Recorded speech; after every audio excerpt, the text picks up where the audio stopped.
Hi, so I quite often get asked about sort of component storage and organising workshops and so on, so I thought I'd just do a quick video sort of showing how I've sort of set things up and the reasons, particularly the reasons behind it. So I've sort of had a few sort of workshops over the years and sort of gradually evolved sort of what I find works for me. Obviously, development versus production is a completely different thing in terms of ergonomics, as well as, obviously this is designed primarily just for me, not other people. So that quite significantly influences the way that things are laid out. So the basic layout I've settled on that works is basically a U shape. So you've got electronic workbench, computer desk, and just general purpose desk. Obviously stuff overflows on that as required depending on what's happening. One thing you might notice, the electronics bench is a bit higher than the other desk. That's because obviously sitting at a computer you're generally looking sort of pretty much ahead at the monitors, whereas on the sort of bench you're working generally more closer up. So I find that I want a slightly higher bench position to get a comfortable working position. The seat height tends to be a little bit higher. I just find it works better for me. But obviously if you're building a workshop, it's worth spending some time just mock some benches up, just see what you feels comfortable for you. Then above the bench, all the major equipment is on a shelf above the main bench. This is, I found, this works nicely because if you put any sort of major test gear on the bench, that takes up space, and also you're always moving stuff around. So I find having the stuff overhead makes life a lot easier. Also it reduces tangling, so all your probes are coming from above dropping down, so you haven't got like as much tangle on the bench.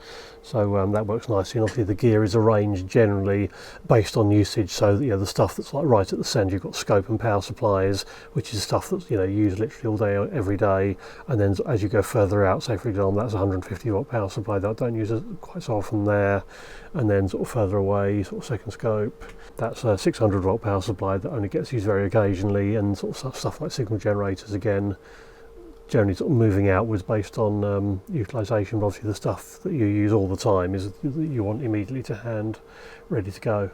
And obviously soldering, obviously I'm right-handed, so all the soldering stuff's on the right hand side. Again, that's all there ready to go, sort of 2 irons desoldering, hot air. That RS SIGGEN is mainly the one problem with the corner setup is that you do have a bit of dead space in the corner, so that RF SIGGEN is there basically just because that was a convenient space, and there's actually this piece of wood is just to stop it getting burnt by soldering irons and so on. But it's a fairly big unit, so it's sort of taking up space that's not hugely useful. Obviously there's bins of other stuff on top of it. The bench itself, I tend to like, this is kitchen worktop, which has got like a sort of fairly hard protective top. Not quite sure what they call this, melamine I think is one word for it. And in terms of actually sourcing this, kitchen worktops are the easiest thing to get hold of, but I tend to find they're not quite deep enough. Certainly in the UK, the standard sort of kitchen worktop size is 2 foot, it's about 600 millimeters, and it's quite difficult to get anything bigger than that. It tends to be special order, but I find that's not quite big enough, because I tend to like having all the small tools in sort of these containers along the back. Again, it's about having everything to hand. So this sort of container, these are like pen holders, you can get them from office supply stores, and they're good for like screwdrivers, pliers, cutters, whatever. It means you've got everything to hand. It's a lot easier than rummaging around in a drawer. What I tend to do is cut off one of the standard one tends to have 2 of these shallow ones. I tend to chop 1 or both of those off on some of them, just so I can get a really good packing density. I've also, this one I actually made this out of just pieces of PVC pipe, but I just band soldered and glued together. So this is just a 3 level, and those are also sort of expanded over here as well, just because you can never have too many small hand tools.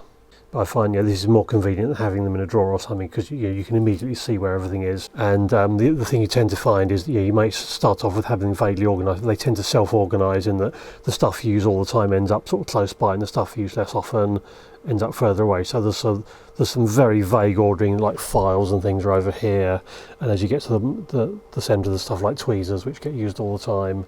Occasionally it needs a bit of weeding out and rearranging as they get full, but that works quite nicely. But as I was saying, the main bench is 2 foot, but I've put this extra filler piece in the back just to get the extra depth. That was a lot easier and cheaper than getting a wider worktop.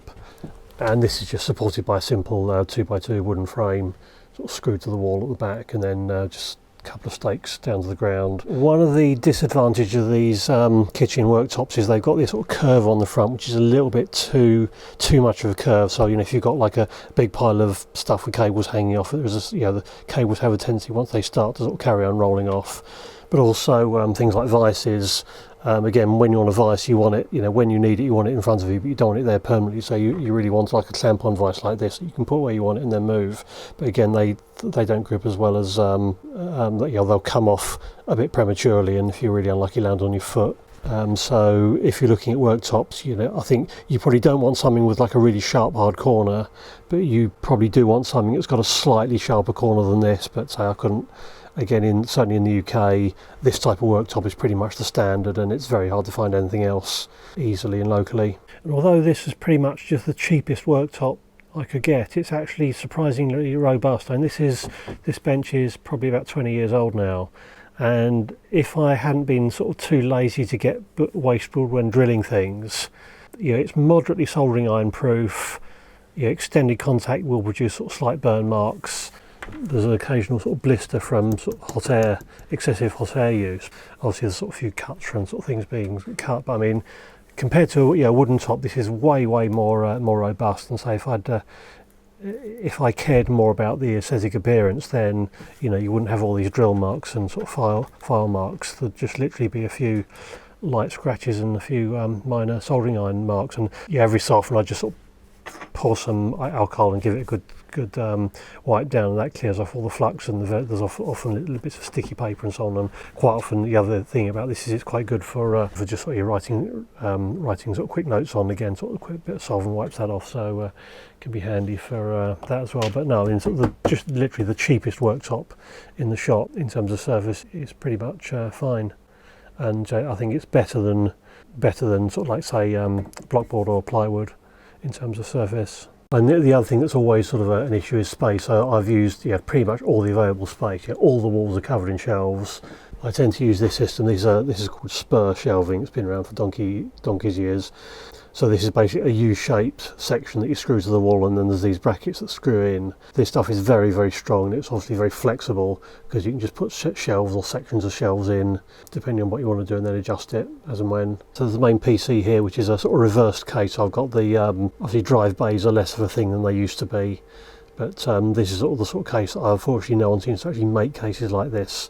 This is about the fourth one I've built like this. So you basically have the drives and all your connections pointing at you, because you're always wanting to plug stuff in, so you don't want to be rummaging around the back to get at that. And also having it sort of up here means you can take the cover off and get at the internals quite easily.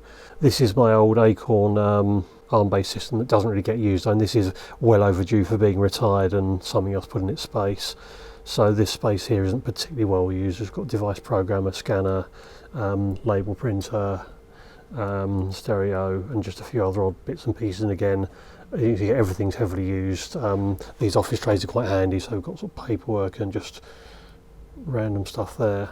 Again, sort of fairly immediately to hand, and sort of the few remaining paper catalogues and books. Again, the main motivation by the organisation is keep the stuff you use most close, so you're not moving around all the time.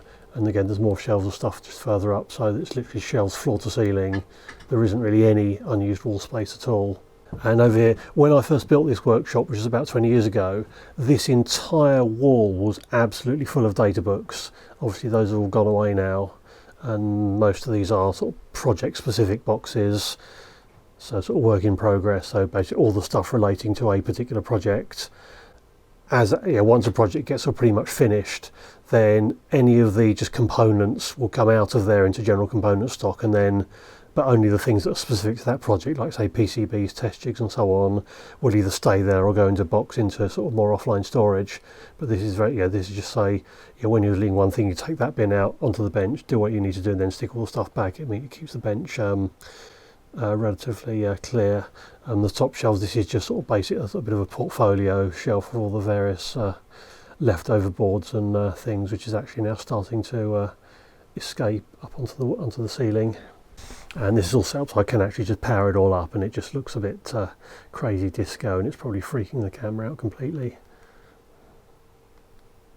But it's quite nice, if we've got sort of a potential customer sort of wanting to look for ideas for things. There's various sort of bits and pieces of stuff that I've done over the years, which can be quite useful as a sort of as a starting point or discussion point for things.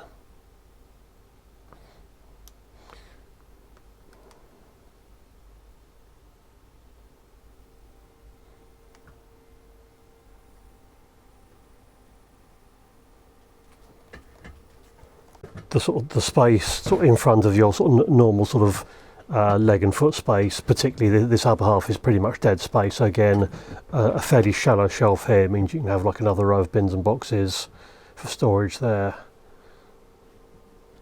And again, there's this corner bit again is a bit of a dead zone, but there's a shelf in there, so things can get stuffed in there that aren't used very often.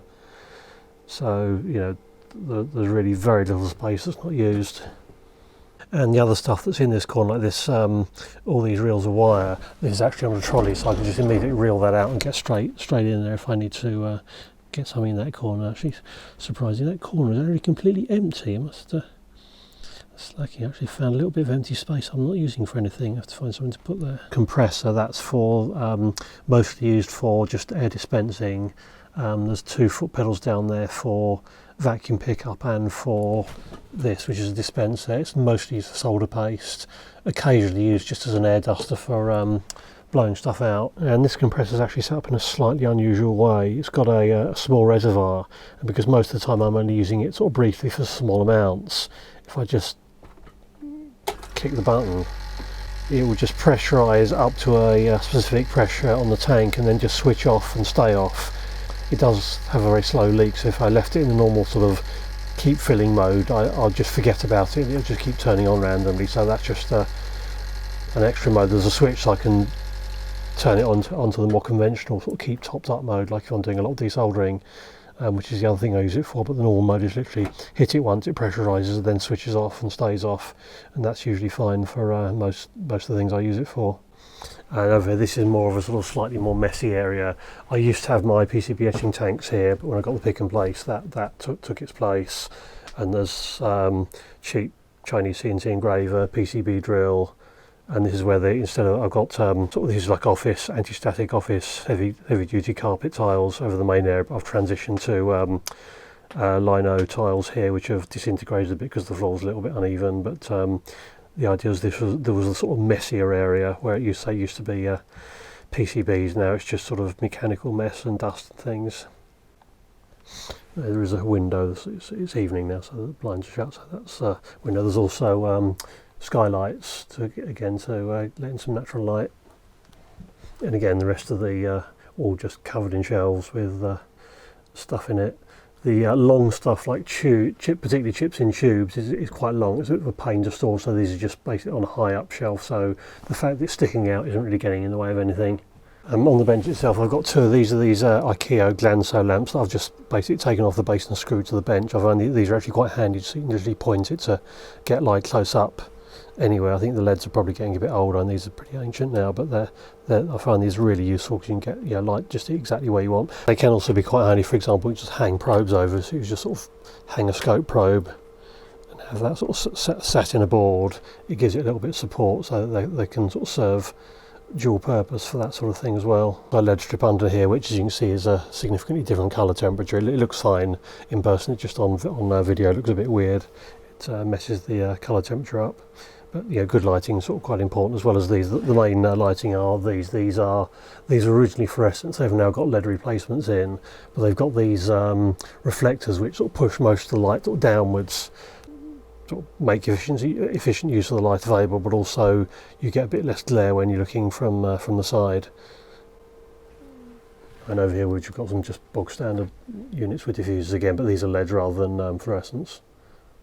And even the steel joist that was sort of through this is a double garage that's been converted into a single garage, into a workshop. Even the joist is sort of being used as a shelf for some of the my old electronic glassware collection.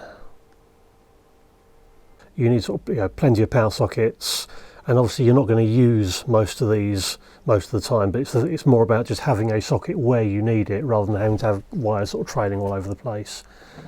And also on the back of the bench I've got some USB cables from the PC, because obviously I'm always plugging USB things in. And for the odd thing that has a USB plug on it that I don't want to trail over to the PC, I just use one of these B to A female adapters and just plug that into the B to give me a female. Also, these are quite neat. These are actually from SparkFun. These are sort of triple USB cables. There's actually a hub inside that moulding, and that gives you all the three types of USB in one go. So there's a couple of standard Bs, there's that, and then there's a dedicated B. The only reason for that is that the microchip Picket 3 doesn't really like running through hubs, so that's really a dedicated USB for that. And those just live there, because again I use those all the time. They just live at the back of the bench and don't really get in the way too much. Bigger hand tools, particularly ones I don't use very often, tend to end up just in one of these two big bins. I mean, ideally, sort of drawers by the side of the desk of the main bench might be more convenient, but just the way I built this workshop, that didn't really quite work out. I've got some drawers over the other side for like stuff that I don't use very often. But yeah, most of the small stuff is literally immediately to hand in these containers at the edge of the bench. Now, component storage is, again, quite an often discussed topic, and I've got quite a few different solutions depending on the components, which I'll go through in detail. The issue is very different between like a development and a production environment. In production, you want, let's say, an LN358 in a DIP package, whereas in development you want a dual op amp. So in production you tend to organise things by, say, part number, whereas development is very much organised by by function and possibly by package. So there's very, very, very different requirements. Now I've got the pick and place, I do have some sort of slightly more production orientated storage. So over here there's basically full and part reels, and then anything which is basically a tape which is long enough to be useful in a feeder goes in these drawers. I don't have enough different ones for it to be particularly worth sorting these by any more than, you've got like 0805 and up capacitors, 0603 resistors, etc. The resistors probably do really need sorting into value, but most of the other stuff is not really enough to justify any more sort of compartmentized storage. So these are just sort of standard drawers. I mean, I've had these for a very, very long time. This was, started off as the first set of component drawers I ever had, and they're like a modular system that slots together.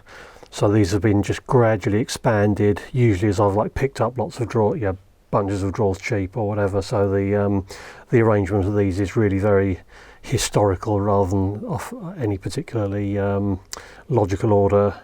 One thing which is a slight artifact from a previous bench, the way I've got the resistor set up looks really bizarre.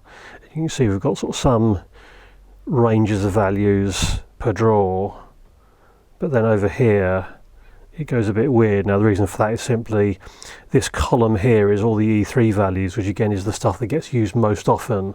So I figured, okay, let's put those closest to where I'm sitting so I don't have to reach quite as far, which it still sort of works, but I don't really use through-hole resistors that much these days, so that's less of an issue, but it's a slightly bizarre looking arrangement. Organisation of the rest is really pretty much, that's just where stuff has always been. So, it really is pretty random. So we've got stuff like the certain types of connectors, some inductors over here, capacitors are sort of generally down here-ish, fairly random sort of stuff here. And again, they're sort of starting to move into a few sort of more recent surface mount type stuff over here. But again, a lot of this is, I've got a free drawer. Let's I've got a new thing I need to put in drawers. Let's use those. So this is really getting pretty random. And obviously the positioning is sometimes, okay, there's a big drawer here. I need a big drawer because I've got a load of a certain parts there. That's why those things are there. And a lot of the storage decision is also based purely on how much stuff you've got. Certainly, I used to sort of hoard components, strip components off boards and so on, and buy selection packs and stuff like radio rallies where there's just like a big pile of stuff cheap. So there's certain things I've got a lot more of, and obviously you accumulate stuff. When you buy parts for a particular job, you'll always buy extras. So that tends to pile up. So as things expand, over the sort of size for this, we then transition into these sort of storage bins, often known as Lin bins. In the UK, I think that was a big manufacturer, and again those can sort of progress to the bigger ones as you get more stuff, or there's bigger stuff. And again, the ordering and arrangement of these is really pretty random. The stuff that's in here in this workshop is the stuff I use quite a lot, and the stuff that's moved out to other parts of the garage that I don't use as much as I've sort of ran out of space. So again, these are just very, very roughly ordered according to how much, how often I use it, and the bin size is basically how much stuff of that particular thing I've got. Now, apart from resistors, where obviously there's a very wide range of values, pretty much everything else in here is one drawer for all parts of that type. There's a couple of exceptions. For example, electrolytics are sort of very roughly graded, and we've got sort of over 100 microfarads and up to 100 microfarads, and then there's like a big bin over here for much bigger stuff. There are quite a few category parts where you've got a sort of moderate number of different values, and you don't really want to have to be hunting through a drawer every time you're trying to find one. So for those things, I tend to use these compartment boxes. For example, IDC connectors. You want to like get a 20-way or whatever, so you don't have to be searching through a pile of bags. So here we've got all the common sizes that I use by size, but I've also got a big box of just random ones. So that's either stuff that I've been salvaged, or I've got a few left over that I can't be bothered to sort, just get thrown in the box. So if I run out here, there is another bin that I can go rummaging through. But obviously I don't want to have to go rummaging through every time I want one. So these are just generally kept stocked with all the common sizes. But so I've almost certainly got a few more stashed away somewhere. Or if I've like bought a big bag of them, I'll stuff one of these full, and then the rest of the big bag goes into the general stock. And again, these things like capacitors. This is 1 to 100 nanofarad. Again, there's a few values per compartment.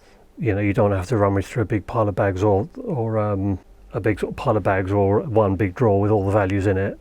But you don't really need one drawer per value. So this is a good compromise between cost and storage space versus accessibility and how quickly you can find a particular value.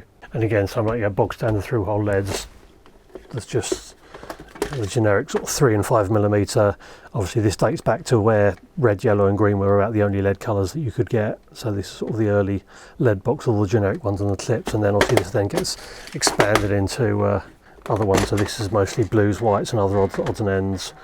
These are all just the fairly generic ones. I'll occasionally have, like, if there's a few very specific types, they might be sit in a little bag in there, or be in some other storage. And these polystyrene boxes, these are fairly cheap and quite nice, but for things like nuts and bolts, where you really don't want to drop it, I'd say you really should use these ones that got locking lids, because if you've got a big pile of these, there is a chance of spilling. So anything which would be really, really disastrous if you drop, then definitely invest in the ones that have got the locking lids.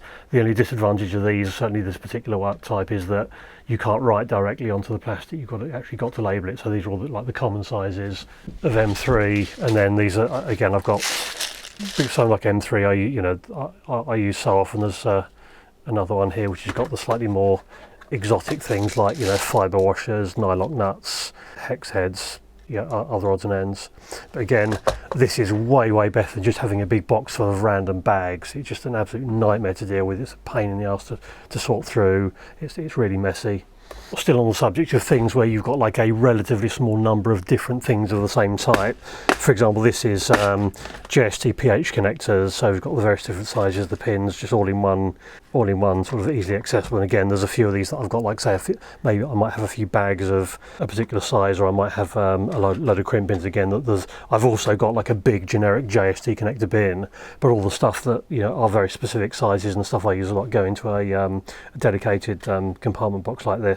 The other thing that's also useful if you're just setting up a system like this is, if possible, have one compartment for just everything else, because quite often, for example, after a job you might be picking up a few odd bits and pieces from your bench that are leftovers, and you can't be bothered to sort them into the individual boxes, but obviously you don't want to throw them away. Just have somewhere just to throw those into, so at least you've got them. And okay, you might need to rummage through, but it means that if you need one and your main things run out, you've got that one there and you can actually find it.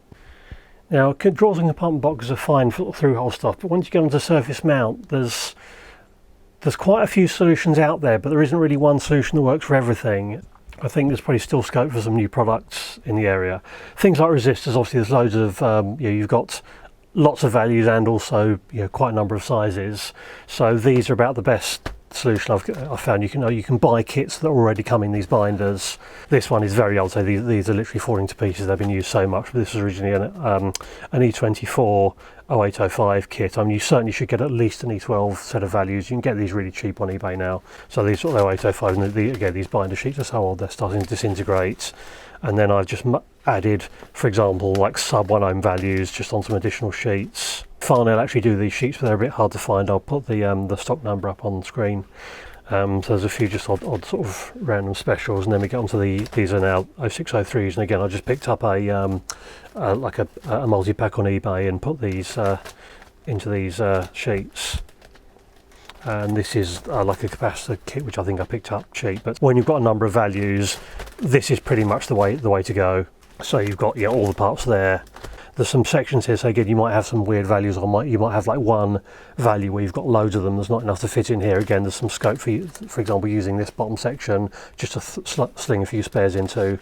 So for example there, for some reason I had an excess of a certain value, so I've just stuck those down there. There are one or two other sort of things. There are one thing I looked at is baseball card sleeves. The problem with those is those aren't really deep enough. You need a fair amount of depth, otherwise the tapes tend to fall out. There's one or two different products like this, and sometimes the pockets are a little bit tight. These ones you can generally get 2 tapes in. A third one just won't go. But also sometimes you'll get, like, if you, for example, you put 2 bits of tape in, you've got the one there and one there, it can be very hard to get that bottom one out. So I've actually got like just a piece of wire with a hook on it, so you can actually sort of stick this down, and this isn't actually the right end, it's just like a small right angle, but these are often too stiff to be able to push the tape out. And for sort of pretty much everything else, again, I've got another binder. The capacitors in here are just a total mess. They're just in the order, basically the order they got. I suddenly needed some, and they got put into the folder. So the front folder's some quite common values, but there's just the rest is really, it actually needs a good sorting out. But there's only, if you look at it, even the capacitors, there's only about 8 pages. So flipping through 8 pages, even if they're in a random order, as long as they're labelled, it's not really a big deal to flip through those to find what you need. And again, you generally arrange it so the stuff you use all the time is on the front page, and you only then have to start rummaging through for the less common stuff. As we get to sort of less common stuff, so we've got some 0402s here. Beyond that, it's pretty much organised by function. So we've got inductors and ferrites here, MOSFETs, bipolar transistors, diodes. And again, it's handy just to put like little help things. So for example, diodes, dual diodes, is actually like which direction they are. Or I was actually right on the tape using a fine pitch permanent marker. Because obviously, as soon as this tape comes out of this binder, if you don't know what's in there, it's almost worthless. So literally, as soon as it comes out of the supplier packet, the first thing that happens is you write the part number on it, whether it's the original part number or a Farnell number or whatever's easiest. And the pen I tend to use for these is the Staedtler Permanent, the S for superfine. They do an F as well, which is quite good. But the S and the F, they'll write on anything, and they're really good for this sort of thing. And they do seem to last pretty well. I've not really seen these sort of wearing out. So again, pretty much everything else in here. So we've got Zeners. Again, these are all the Zeners sorted to voltage. I also have a drawer of just random surface mount Zeners, which predates me getting this, but obviously I couldn't be bothered sorting all those into the compartments. But it means that I do have some others. I know that if I'm run out or there's something missing here, I do have somewhere else to look before giving up. They've got LEDs, more LEDs, resistor networks, polyfuses, and whatever else. I mean, the one thing to remember is that, when designing any component storage, you are always going to get more stuff. So, don't design some super neat thing that's got exactly the right number of drawers, because, in a year's time, it's going to look a mess because you can have other stuff and not know where to put it. So it's important just to keep, the nice thing about these binders is they're, expandable. You just stick more pages in and you've got more space. And see how these are, I think these are the baseball card things I mentioned, and say they can be useful for very short bits of tape, but the problem is that they don't have enough retention and stuff does fall out, so I don't really use these anymore. Now, when it comes to sort of more random surface mount parts, particularly ones where you've got a small number of them, this is where I think there is still a quite significant gap in the market. One issue is that if you order like for relatively small parts, you could have loose parts, you could have parts on strips of tape, or you could have parts in tubes. So you want a container that's reasonably long to contain the tubes and to not have to sort of fold tapes up. You want it quite shallow so you're not digging through stuff. And this is the best that I've found so far. These are boxes sold as like sticker collecting boxes. They're fairly clear plastic, and there's just a lid, a drop-on lid. Now, these are pretty good in terms of the shape and size. They're also good in that the label goes on the bottom half, so you take the lid off and you don't lose the label. They're also clear, reasonably clear, so you can see what's inside them. The main issue is that the lids, there's no retention on the lid. The lids are sort of fairly loose, and particularly as these start getting a little bit full, the lids start sort of getting a bit wanting to push themselves off. But apart from that, I mean, these actually work pretty much both for surface mount and through hole stuff. So for example, for through hole, again, you might have a few tubes, but I tend to just fill them with conductive foam. So literally you can just stick the chips in the foam. You can immediately see what's there. Any odd things, again, you can stick the odd bag in there as well. But these work particularly well for surface mount. So for example here, this is low pin count surface mount picks. So we've got a few sort of bags, stuff that comes in sort of relatively big bags from suppliers. I tend to rebag into smaller ones because big bags tend to get unruly. I mean, there's nothing worse than just a big box full of bags from Farnell or whatever. It's just a total nightmare to search through. It's just really, I've seen a lot of people do that, and it's just a total mess. It's just really, once you get more than a few, it just gets ridiculously hard to find anything. The other thing to watch out for with using manufacturer or supplier printed labels is that some, I think Farnell are guilty of this, they use thermally printed labels which fade over time. So you may come back like sort of 2 years later and find that you've got this bag with a white label that's illegible. You haven't got a clue what's actually in it. Tend to use nice sort of small bags like this. This one's actually got some sort of foam in the bottom, but it's not really that essential. It just helps stop stuff sliding around. So I've got loads and loads of little tubes. Again, these are all individually labelled. Bits of tape, bags of loose tubes. So in a development environment where you've got relatively small numbers of lots of different parts, this is the best solution I've found so far. Now I'm sure there's going to be a few people screaming, static, static, static, panic. Well, it's not an issue. Let me explain why. The problem is ESD, electrostatic discharge, and the problem is the discharge. In order for damage to be caused, you actually need, things will charge up via being rubbed together, nylon underpants, whatever. So for example, if you take an example of a circuit board, ESD is a much bigger problem on assembled boards than parts because they've got capacitance to ground. So this could get charged up by whatever means. So let's say this board was sitting on an insulating surface. It's got quite a lot of capacitance to ground. So if I then touch a vulnerable pin, I'm discharging that capacitance, the high voltage that's being stored on that capacitance to ground, and it's that discharge that can potentially cause a high current pulse, which can cause damage. As soon as you start looking at small components, that just isn't a problem because it's very difficult to actually get a discharge across a small component. This is one reason why anti-static products are resistive. They're not metal, they've got a high resistance, so that if you do get a discharge, the resistance limits that instantaneous current.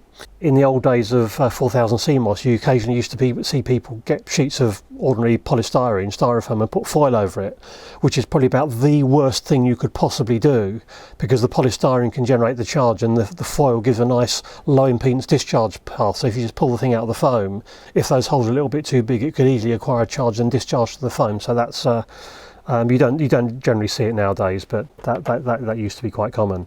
But so the fact that these are not anti-static boxes, they're not hugely static. If you rub them, they don't actually seem to build up much charge, unlike certain plastics. They seem to be quite good. But the fact that these aren't anti-static boxes just doesn't matter. Obviously, any parts in tape are going to be in anti-static tape anyway. But even loose parts in a bag like this is not a problem, purely because the part itself does not have enough capacitance to ground to be able to discharge, to either store enough charge, or if say you come along with your charged finger and this is normally at ground potential, there is not enough capacitance to ground from that part to produce enough energy discharge within the part to cause damage. Most parts these days are pretty well protected internally. Okay, there are some parts like JFET laser diodes that are particularly sensitive, and it makes sense to take precautions for those, partly because they're quite often expensive components as well. But for run-of-the-mill parts, storing parts in non-anti-static bags, it isn't a problem. The only static precaution I've taken is that when I built this workshop, I used anti-static carpet tiles, which have got like a conductive surface. They weren't like super expensive; they're just standard office tiles, but they had an anti-static coating on, and that's the only precaution I've ever had. And I've never knowingly damaged anything with static. Obviously, if you're wearing clothes and you notice a lot of you get shocks when you touch things, you need to do something about that. But as long as you don't have noticeable static in the environment you can feel, then it just isn't a problem. So back to these again. These boxes are actually sort of quite all sorts of things. So, for example, flat flex cables, the fact that you've got the length to accommodate sort of longer parts and tubes, but also it's not so deep you're not digging through it, means that I think a version of this that had some sort of grippy lid, maybe slightly longer, would be probably the ideal box for storing. The other nice thing is these are really cheap. I can't remember how much I paid for these, but I'm pretty sure they were under £1 each. So any storage solution, you want something that's cheap enough just to buy loads of them, have plenty of spare, so that when maybe you overflow a smaller container or you get a new part, you can just pull an empty bin and just stick them in there. Otherwise, think it's important to have. I mean, there's an old expression called a place for everything and everything in its place, and the first is the one that's important, whether it's for components or tools or whatever. So if you get a new thing, there is always a sensible place to put it. So if I got a new screwdriver, that's where it would go. If I started getting into a particular type of component and ended up with lots of them, it would go in one of these boxes in the place where all these boxes are. But also in terms of tidying up, if everything has a fairly well-defined place, if not a specific one, this is why I don't like things like shadow boards for tools.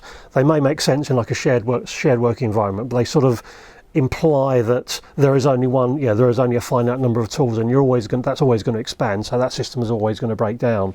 So it's better to have like a generic thing, whether it's say a drawer. This drawer contains all the crimp tools or whatever. Then you pick something up when you're tidying up, you immediately know, okay, this needs to go there, or at least if not actually there, at least in the approximate area. So it is very quick to tidy stuff up. And obviously if it's easy to clear up, then you're going to do it more often. Otherwise, this bench ends up chaotic, but it doesn't take long to clear up when it reaches my messiness threshold. The other good thing about these, because the surface is quite smooth, you can just stack them up and you can easily just pull them out without too much worry about anything above it collapsing. I do have some separate. I've just got some cardboard separators to stop the sliding sideways. But it means you can pull them out. The only issue is that if these do start getting a little bit full and they're actually almost trying to push their way out, it gets a little bit tight. But it means you can just stack them in sort of any convenient space. So for example, over here, they've just started expanding a little bit upwards. So they'll fit into sort of quite wide range of different spaces, and you can just keep adding them as things. As they get full, you can, for example, split it. So, for example, diodes, I've now got separate ones for sort of big and small diodes based on sort of fairly arbitrary parameters, just purely based on how many there were when I decided to split it into smaller ones because it was getting too full. And the other thing is, in terms of organisation, again, the stuff I use most often tends to drift to the top. It almost self-selects. You pull a bin out and then you always put it back at the top. So the stuff that gets used most is the stuff that tends to be at the top, and then the stuff that's used less often just tends to naturally sort of sink down to the bottom. So again, it's to some extent sort of vaguely self-sorting. And again, there's no strict position for anything. You just maybe if you want to be super organised, you could have like dedicated areas for each one. But in practice, as long as the labels are big and clearly readable, and it might make sense, for example, to colour code it. So maybe you have colour-coded labels for connectors and surface mount or through hole, whatever, again, to make them. I must say, now I've got this many, these have expanded over time. I do actually quite often spend quite a lot of time just trying to find the one I want. So I think I might just do some simple colour coding scheme would probably help that a lot. But again, because this is development stuff, it's pretty much always by type. So by type, by sort of functionality. About the only exception is HCMOS. Purely because I've got so much of it, that's been sort of subdivided purely by part number, so like 0 to 49 optical buffers and sort of larger ones. That's purely because of quantity, because there's just so much of it, and that was all just through-hole stuff in sheets of conductive foam. Things like test leads, they tend to be sorted by how often I use them. So for example, here these are all just mostly 4mm plug leads, or plug to crop clip and so on, again, which I use all the time, and they just happen to be a convenient place to put a thing to hang them on there, just hung off the end of a shelf. Incidentally, there's also power sockets behind all the test gear as well, so all the test gear mains leads are all hidden away and not getting in the way of anything. So again, these are all the ones that I use all the time, so there's things like 4mm plug to 2.1 power jacks, USBs, BNC to BNC, BNC to crock or whatever. Again, I've literally just weeded this pile because it was getting a bit out of hand, and just put the stuff I didn't use so often into storage a bit further away. Incidentally, ideally you want to have leads sort of hanging as long as possible just to keep them straight and to avoid tangling. It makes it a lot easier just to find the one you want, just pull it out without having to deal with a big mess of tangles. I quite like these test lead racks. These are just like, it's a rail with these plastic clips, and you can clip these in different positions. So for example, you can clip them quite tight together, so you can actually have the connector be the thing that holds it, or you just loop cables through it. And obviously the longer ones, you loop it just to avoid them hitting the floor. It's good to have, if you've got any positions where you can actually mount some of these quite high up, so that you can have long leads just hanging straight rather than all coiled up in a mess. It keeps things a bit tidier. One other thing about components, obviously, certainly if like me you like taking stuff apart, you'll end up with quite a lot of spare PCBs lying around. Now, although these are potentially a source of components, that's a lot less true nowadays that things are surface mount. Partly because it's hard to get them off, but also it's harder to identify them. With old through-hole parts, you could easily pull off through-hole components and figure out what they were and reuse them. That's sort of a bit less true with surface mount. But even when I had a big box full of through-hole boards, I figured, I had this for years and years, and just realised I never actually use it. Because just the sheer time it takes to look through, maybe perhaps something like an electrolytic capacitor that's big and obvious and easy to see. But most other things, it's so much effort to go through and find stuff, it just generally isn't really worth it. What I tend to do now with old through-hole boards is, they tend to get binned. I might strip off one or two bits, like say if there's things like crystals in particular, because with a crystal, especially if it's a weird frequency, that's the one component that's almost impossible to improvise around. If you really need a specific frequency crystal in a hurry, then that's something that's quite difficult to work on. Having said that, I've still got a huge box of random crystals I've probably never used. Certainly, it isn't really worth just sitting there for like a days and just stripping parts off boards, because it takes so much time to just do it, categorize them, whatever, and the chances of you actually using one of those parts is pretty much negligible.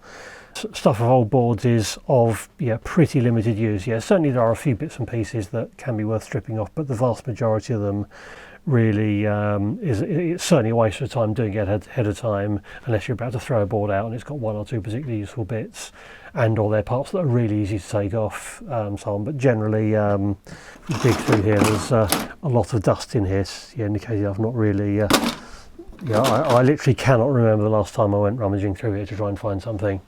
So I hope you maybe found one or two useful ideas here. Apologies, this video is probably a bit wobbly and unusual because it wasn't really practical to set all this up on a tripod, because I was going all over the place showing you stuff. But maybe there might be a few interesting ideas, and if you found some interesting products or anything, please leave them in the comments, and it might be of help for other people.